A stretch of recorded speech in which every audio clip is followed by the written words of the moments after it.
پوچھا رابعہ بصری بڈھی یہ کیا کرتی ہے؟ کہا سن، تو کعبے کی نیت سے آیا تھا، تجھے کعبہ نہیں ملا، میں اللہ کی نیت سے آئی تھی تو اللہ نے خود کعبے کو میرے پاس بھیج دیا۔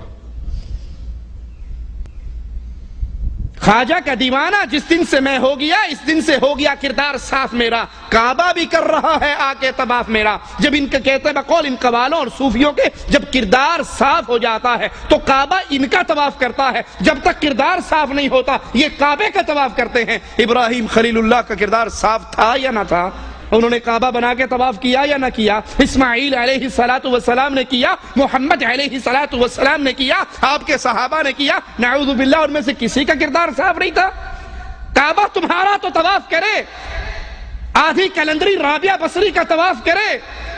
اے دنیا شرک، میرے ایک چھوٹے سے سوال کا جواب دے دو۔ جب محمد کریم 1400 صحابہ کو لے کر عمرے کی غرض سے آئے تھے اور حدیبیہ کے مقام پہ روک دیا گیا تھا اور آپ اپنے سفیروں کو بھیج رہے تھے، سیدنا عثمان کو بھی بھیجا تھا، عثمان جاؤ اہل مکہ سے کہو ہم جنگ کی نیت سے نہیں آئے، ہم تو بیت اللہ کا طواف کرنے کے لیے آئے ہیں۔ کفار مکہ نے کہا تھا، قریشیوں نے کہا تھا عثمان تجھے اجازت ہے، تو جا کر بیت اللہ کا طواف کر سکتا ہے، اور سیدنا عثمان نے کہا تھا اللہ کی قسم میں اس وقت تک بیت اللہ کا طواف نہیں کروں گا جب تک محمد میرے ساتھ نہیں ہوں گے صلی اللہ علیہ وسلم۔ رابعہ بصری کے لیے تو یہ کعبہ گیا، اس قوال کے لیے تو کعبہ آیا، کعبہ نے اس کا طواف کیا۔ محمد علیہ السلام کے طواف کے لیے کعبہ کیوں نہیں آیا؟ چلو محمد علیہ السلام کچھ کلومیٹر دور تھے نا، حدیبیہ کے مقام پہ تھے، یہ تو عثمان مکہ کے اندر موجود تھے۔ اور ان سے بڑھ کر کردار کس کا صاف ہوگا؟ جس کو رسول کریم نے بے بہا مرتبہ کہا تھا، اور ایک مرتبہ تو یہاں تک کہا تھا قد یا عثمان ما ضر عثمان ما عمل بعد اليوم قد، آج کے بعد جو جی میں آتا ہے کرو، تیری جنت کی گارنٹی ہو گئی ہے۔ اس کعبے نے آ کر اس عثمان کا طواف کیوں نہیں کیا؟ کہ عثمان انکار کر رہے ہیں میں اپنے نبی کے بغیر طواف نہیں کروں گا، تو کعبہ خود ہی طواف کر لیتا کہ تو میرا نہ کر میں تیرا کر رہا ہوں، درجہ بلند ہو گیا۔ انا للہ و انا الیہ راجعون۔ قوال کہتا ہے میلے میں تیرے گھومنے آتے ہیں فرشتے، میلے میں تیرے گھومنے آتے ہیں فرشتے۔ ہاں وہ گھومنے آتے ہیں، انتظار میں ہوتے ہیں اللہ کا کب اجازت ملے تو اسی پر کوڑے برسائیں اللہ کے عذاب کے۔ میلے میں تیرے گھومنے آتے ہیں فرشتے، لیکن آج تک کسی نے دیکھا بھی نہیں ہے، تو خبر تجھے بی بی سی والوں نے دی کیا؟ میلے میں تیرے گھومنے آتے ہیں فرشتے لیکن آج تک کسی نے دیکھا بھی نہیں ہے، آنکھ والا ہی دیکھے تیرا جلوہ میرے صابر۔ میلے میں تیرے گھومنے آتے ہیں فرشتے، میلے میں تیرے گھومنے آتے ہیں فرشتے، لیکن کسی نے آج تک دیکھا بھی نہیں ہے، آنکھ والا ہی دیکھے تیرا جلوہ میرے صابر۔ اب یہ بتاؤ جب کسی نے دیکھے بھی نہیں تو کیا قرآن میں خبر ہے کہ صابر پیا کے میلے میں فرشتے آتے ہیں؟ قرآن میں اس کی خبر، رسول کریم نے بھی اس کی خبر نہیں دی۔ دو ہی ہمارے پاس ایسے ہیں نا جو غیب کی خبر، یا اللہ کا قرآن یا اللہ اپنے رسول کے ذریعے وحی کر کے بتاتا ہے، تیسرا ذریعہ تو نہیں۔ اب دنیا میں تم کہتے ہو کسی نے دیکھا بھی نہیں، پھر یہ خبر کہاں سے ملی؟ وہ کہتے ہیں جی معرفت کی باتیں آپ کو سمجھ نہیں آ سکتی۔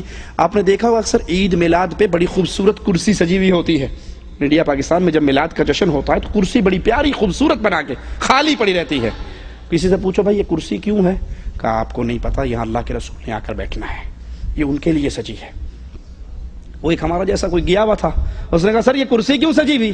کہا بھی اللہ کے رسول صلی اللہ علیہ وسلم آئیں گے، اور پھر وہ درود پڑھتے نا، آگے تاج والے کا، اچھا جب آئیں تو ذرا مجھے بھی دکھا دینا، میں بھی دیکھوں گا اپنے نبی صلی اللہ علیہ وسلم کو، دیکھ کر صحابی کا شرف پالوں گا۔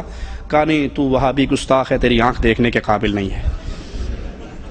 اس نے کہا اچھا ٹھیک ہے، میری آنکھ بڑی گستاخ ہے، میں اپنی آنکھیں بند کر لوں گا، میرا ہاتھ لگوا دینا کہ اللہ کے نبی صلی اللہ علیہ وسلم بیٹھے۔ میلے میں تیرے گھومنے آتے ہیں فرشتے لیکن آج تک کسی نے دیکھا بھی نہیں ہے، آنکھ والا ہی دیکھے تیرا جلوہ میرے صابر۔ وہ پاکستان کا ایک جھوٹا نبی کذاب گوہر شاہی، اس نے بھی کہا تھا کہ وہ کتاب میرے پاس اس کی موجود ہے کہ میری شبیہ دو جگہ پہ، میرا چہرہ دو جگہ پہ آ چکا ہے، چاند میں بھی آ چکا ہے، حجر اسود میں بھی آ چکا ہے، لیکن وہ نہ جھوٹے کو نظر آئے گا، نہ منافق کو نظر آئے گا، نہ بے عمل صوفی کو نظر آئے گا۔ کیا مطلب؟ جو یہ کہے چاند میں گوہر شاہی کا جلوہ نہیں ہے، اس کا مطلب ہے یہ جھوٹا بھی ہے، یہ منافق بھی ہے، یہ بے عمل بھی ہے۔ تو جس نے تین فتوے لگانے، ہر کوئی کہتا ہے جی بالکل واقعی آپ کا منہ، ناک، داڑھی سب نظر آ رہا ہے وہاں پر۔ آتے ہیں لیکن ان کو دیکھتا کون ہے؟ آنکھ والا ہی دیکھے تیرا جلوہ۔ پھر کہتا ہے ایسی کرامت تو دیکھیے، پیر صاحب کی کرامت بیان ہو رہی کہ ایسی کرامت تو دیکھیے اپنے جنازے کی پڑھائی نماز بھی، نیاز مند وہی بے نیاز بھی، اچھا ہوا کہ رہ گیا پردے میں راز بھی، بعد از وفات سیفی کرامت تو دیکھیے، بعد از وفات سیفی کرامت تو دیکھیے، اپنے جنازے کی ہے پڑھائی نماز بھی، آنکھ والا ہی دیکھے تیرا جلوہ میرے۔ مر بھی گیا، اس کو غسل ہو گیا، استنجا ہو گیا، کفن ہو گیا، لوگوں نے اس کی لاش اٹھا لی، چل پڑے، اور جب جنازے کی لاش رکھ دی تو نماز کے لیے امام صاحب کی جگہ پہ خود ہی آگے ہو گیا، اللہ اکبر، اللہم اغفر لے حیینا و میتنا، مجھے بھی اور اس کو بھی، دونوں کو معاف کر دے۔ اپنے جنازے کی خود نماز پڑھی، اتنی بڑی کرامت اس کی، مرا بھی یہ ہے اور زندہ بھی یہ ہے۔ رسول کریم صلی اللہ علیہ وسلم کے ساتھ یہ ماجرا کیوں نہیں ہوا؟ ابو بکر صدیق کے ساتھ کیوں نہ ہوا؟ حضرت عمر کے ساتھ کیوں نہ ہوا؟ حضرت عثمان کے ساتھ کیوں نہ ہوا؟ کیوں حضرت عثمان رضی اللہ عنہ وارضاہ کا جسد مبارک اتنے دن باہر پڑا رہا، کیوں نہ انہوں نے اپنے جنازے کی خود ہی نماز پڑھا کے دفنا بھی دیتے؟ وہی معرفت کی بات ہے۔ اشرف علی تھانوی صاحب لکھتے ہیں اپنے نانا کے بارے میں کہ ہمارے نانا حج پہ جا رہے تھے، راستے میں ڈاکو پڑ گئے، ڈاکو جب پڑے تو انہوں نے مار دیا، لوٹ لیا، سب کچھ قتل ہو گئے، ادھر قتل ہو گئے اور ادھر آدھی رات کو گھر میں تشریف لے آئے، مٹھائی کا ڈبہ بھی ساتھ لے آئے، مٹھائی کا ڈبہ لائے، کہنے لگے کسی کو نہ بتانا، ہر جمعرات کی رات کو آیا کروں گا۔ بیگم صاحبہ نے وعدہ کر لیا آئندہ کسی کو نہیں بتاؤں گی۔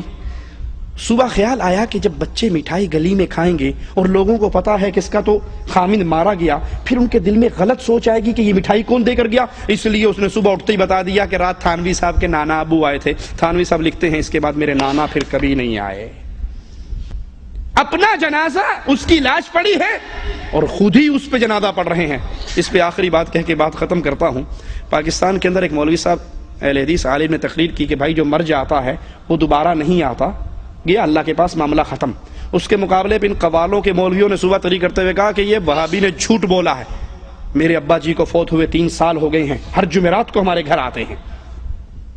اس اہل حدیث عالم نے پھر کہہ دیا صبح اٹھ کے درس دیتے ہوئے کہ بھائی نہیں آتے، قرآن کہتا ہے جو چلے گے وہ، ادھر دیکھو کون آتا ہے۔ اس نے اٹھا کر کیس کر دیا پولیس کے اندر کہ یہ بڑا گستاخ ہے، اس نے تہمت لگائی ہے، توہین کی ہے۔ اب وہ ڈی ایس پی جہاں پیشی ہوئی بریلوی مولوی کی بھی اور اس اہل حدیث کی بھی، وہ پٹھان تھا، اس نے اہل حدیث کو خوب رگڑا لگایا، جاتے اس پہ چڑھائی کر دی، تجھے شرم نہیں آتی مولوی صاحب، ہمارے سیاسی جھگڑے نہیں ختم ہوتے، ہم اپنی پریشانیوں میں پھنسے ہوئے ہیں، ہمارے حکومت کے پنگے ہیں، اور تمہیں کیا، اس کی اماں ہے، اس کا ابا ہے، اس کے گھر آتا ہے، تجھے کیا تکلیف ہے؟ تو اہل حدیث عالم نے خاموشی سے صرف اتنا کہا، کہنے لگے ڈی ایس پی صاحب اس کا ابا فوت ہو گیا۔ کہیں فوت ہو گیا؟ او ماڑا پھر تمہارے گھر کون آتا ہے؟ وہ تو فوت ہو گیا۔ بھائی یہ جنازے کا، اس کا لاش اس کے جنازے کی پڑھی ہے، بعد از وفات ایسی کرامت تو دیکھیے، اپنے جنازے کی پڑھائی نماز بھی، یہ مردہ بھی یہی پڑھا ہے اور جنازہ بھی یہ پڑھ رہا ہے۔ اللہ نے تو اس کو ایک پیدا کیا تھا، یہ 2 کیسے ہو گئے؟ مرا بھی یہ ہے اور زندہ بھی یہ ہے۔ یہ قوالیوں کے سارے جملے اللہ کے کلام سے ٹکراتے ہیں، دین توحید سے ٹکراتے ہیں، دین اسلام سے ٹکراتے ہیں۔ ان کا سننا، یاد کر لینا، ان کا سننا، قوالی سننا گانے سننے سے بڑا گناہ ہے۔ گانا سننا بھی گناہ ہے، بہت بڑا گناہ ہے، لیکن قوالی، گانا سننا صرف گناہ ہے، اور قوالی انسان کو کفر اور شرک لے جا سکتی ہے۔ اللہ نے توفیق دی تو باقی قوالیوں کے حوالے سے جو عقیدے ان کے ہیں انشاءاللہ پھر کسی مجلس میں کریں گے۔ اقول قولی ھذا واستغفر اللہ لی ولکم ولسائر المسلمین فاستغفروہ انہ ھو الغفور